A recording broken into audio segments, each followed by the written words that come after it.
Media print media వాళ్ళందరికీ కూడా ముందుగా నమస్కారాలండి. నా పేరు మాన్కొండ శివప్రసాద్, తెలుగుదేశం పార్టీ రాష్ట్ర కార్యనిర్వాహక కార్యదర్శిని.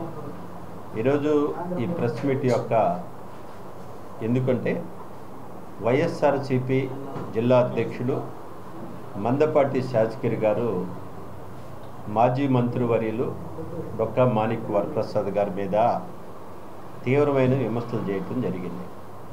ప్రజాస్వామ్యంలో ఏ పార్టీలైనా ఎక్కడైనా ఉండొచ్చు.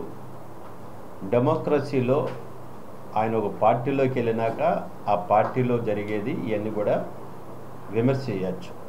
దానికి శాసగిరి గారు మొట్టమొదటిసారి అసలు నువ్వు ఏ పార్టీలో ఉండవు, ఏ పార్టీ నుంచి వచ్చేసి శాసగిరి తెలుసుకోవాలి.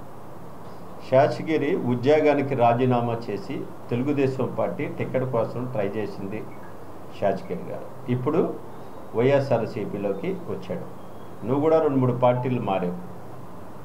వ్యక్తిగతంగా వెళ్ళకూడదు. ఏదన్నా ఉంటే సబ్జెక్ట్ ప్రకారంగా పార్టీ ప్రకారంగా మాట్లాడారు. గత 2 రోజుల నుంచి మాజీ మంత్రివర్యులు డొక్కా మాణిక్ వరప్రసాద్ గారు తెలుగుదేశంలో ఎలక్షన్ బిఫోర్ జాయిన్ అయ్యారు కాబట్టి ఆ పార్టీ గురించి మాట్లాడుతూ ఉంటారు. ఏమన్నాడు ఆయన, ఏదో ఒక నెల రోజులకే ఇక్కడ ఏదో అంతా అయిపోయి ఢిల్లీ వెళ్ళి ఏదో ధర్నా చేసాడో దానివల్ల ఉపయోగం లేదన్నాడు. రెండోదిగా మరి ఏదైతే ఈ యొక్క పథకాలు ఉన్నాయో ఆయన పేరు పెట్టుకున్నాడు, జగన్మోహన్ రెడ్డి ఆయన పేరు పెట్టుకున్నాడు, అన్ని జగన్ పేరు ఇది. లోకేష్ బాబు గారు అట్లా కాకుండా ఆయన అబ్దుల్ కలాం గారి పేరు కానీ, తర్వాత డొక్కా సీతమ్మ గారు, ఇంకా చాలామంది దేశం కోసం స్వతంత్ర సమయోధులు చాలా సాక్రిఫై కలిగిన వాళ్ళు పేర్లు పెట్టుకున్నాడు. ఇది చాలా ఇదని మాట్లాడాడు. దానిని స్వాగతించాలి వైఎస్ఆర్సీపీ జిల్లా అధ్యక్షుడు కూడా. అట్లా కాకుండా వ్యక్తిగతంగా విమర్శ చేయటం అనేది కరెక్ట్ కాదు. పెద్దలు వరప్రసాద్ గారు 2004లో పోటీ చేసినాక, 2004లో తాడికొండ నియోజకవర్గం నుంచి పోటీ చేసినాక ఇప్పుడు వరకు ఆయన దళితుల గురించి, దళిత సమస్యల గురించి అనేకమైన పోరాటాలు చేసిన వ్యక్తి. బిఫోర్ రాజకీయం రాకముందైనా రాజకీయాలకు వచ్చినాకైనా ఆయన ఎప్పుడు కూడా పేదల గురించి, ఒక దళితులే కాదు పేదల గురించి, పేదల యొక్క అభ్యున్నత గురించి రోజు కూడా పరితపించే వ్యక్తి మాణిక్ వరప్రసాద్ గారని కూడా ఈ సందర్భంగా మనం తెలుసుకోవాలి. అంతేకాదు ఏదైతే ఎస్సీ ఎస్టీ సబ్ ప్లాన్ ఉందో ఆ సబ్ ప్లాన్ చట్టం చేస్తానికి కీలకంగా పాత్ర వహించిన వ్యక్తి వరప్రసాద్ గారు అని కూడా ఈ సందర్భంగా మనం తెలుసుకోవాలి. శాసగిరి గారు తెలుసుకోవాలి.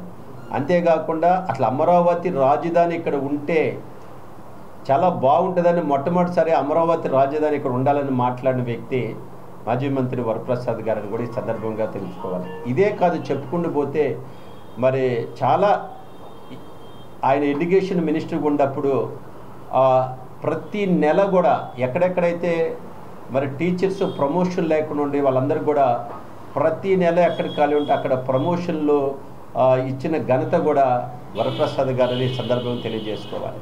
మరి మీ నాయకుడేమో ఏం చేయలేకపోయాడు.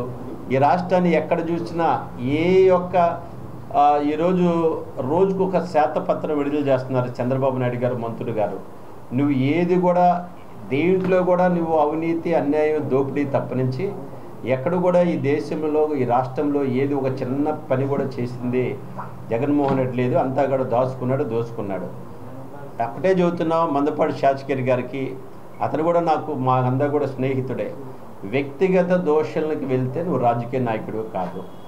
సబ్జెక్ట్ ఉంటే మాట్లాడు. నీకు ఇంకా ఒక నెలే, నాకు తెలిసి ఒక నెలలో ఆయనది జిల్లా అధ్యక్షుడు కూడా తీసేస్తున్నారు. జగన్మోహన్ రెడ్డి గారు ఎలక్షన్ ముందేదో ఓట్ల కోసం పెట్టాడు. తర్వాత ఓట్లు అయిపోయినాక ఇప్పుడు జగన్మోహన్ రెడ్డి తీసేస్తున్నాడు. ఎందుకు తీసేస్తున్నాడంటే ఒక దళితుడు జిల్లా అధ్యక్షుడు ఉండడానికి ఒప్పుకోరు వాళ్ళు. ఎందుకు ఒప్పుకోరంటే ఈ రాష్ట్రంలో, దేశంలో ఒకసారి మనం చూసుకున్నట్లయితే ఎవరైతే మిథున్ రెడ్డి గారు ఉన్నాడో ఆయన ఫ్లోర్ లీడరు. ఎక్కడ ఫ్లోర్ లీడరు? పార్లమెంట్లో. ఎవరైతే రాజ్యసభలో ఉన్నారో ఆయన ఫ్లోర్ లీడర్. ఎవరు మనకు తెలుసు, విజయసాయి రెడ్డి. తర్వాత జగన్మోహన్ రెడ్డి గారు అసెంబ్లీలో ప్రతిపక్ష నాయకుడు, శాసన మండలిలో ప్రతిపక్ష నాయకుడు ఎవరు? అప్పిరెడ్డి గారు. మరి చూడండి, అంతా కూడా ఆ యొక్క శేషగిరి గారు తెలుసుకోవాల్సిన అంశం ఏంటంటే పైనుంచి కింద దాకా ఒకే కమ్యూనిటీని వేసుకున్నారు. మరి దీనికి నువ్వు ఖచ్చితంగా పార్టీలో ఉండకూడదు. రాజీనామా చేసి శేషగిరి గారు వస్తే మా పార్టీలో మేము కూడా చేర్చుకుంటాం, ఆయన్ని త్వరగా రావాలని కోరుకుంటాం, తీసేయక ముందే రావాలి శేషగిరి గారు. అట్లా కాకుండా నువ్వు ఏదో అవ్వాకులు చవ్వాకులు పేలుతూ ఏదో నీ రాజకీయ పబ్బం కడుపుకోవాలని చూస్తే నీకు తగిన గుణపాఠం చెప్తాం. నువ్వు ఇక్కడ తిరుగుతానికి కూడా ఉండదు. నువ్వు కూడా మా మిత్రుడు కాబట్టి, మా కమ్యూనిటీ కాబట్టి ఫస్ట్గా ఇది నిన్ను వదిలిపెడుతున్నాం. ఇంకొకసారి నువ్వు వరప్రసాద్ గారి గురించి కానీ ఎవ్వరి గురించి మాట్లాడదు. నీ దగ్గర సబ్జెక్ట్ ఉంటే సబ్జెక్ట్ మాట్లాడు, డిబేట్ ఉంటే డిబేట్ మాట్లాడుకున్నారా? ఏం చేశారు మీ ముఖ్యమంత్రి, మా ముఖ్యమంత్రి ఏం చేశాడు, అవన్నీ కూడా పెద్దలు మాట్లాడతాడు. ఒక మాజీ మంత్రి స్థాయిలో ఉన్న వ్యక్తి, లేకపోతే ఒక దళితుల కోసం పోరాటం చేసిన వ్యక్తి, అంబేద్కర్ స్ఫూర్తి కలిగిన వ్యక్తి, జాషువా గారు స్ఫూర్తి కలిగిన వ్యక్తి, చాలా ఉన్నతమైన వ్యక్తిని నువ్వు ఆయన టార్గెట్ చేసుకుని దూషిస్తున్నది చాలా దౌర్భాగ్యమైన విషయం.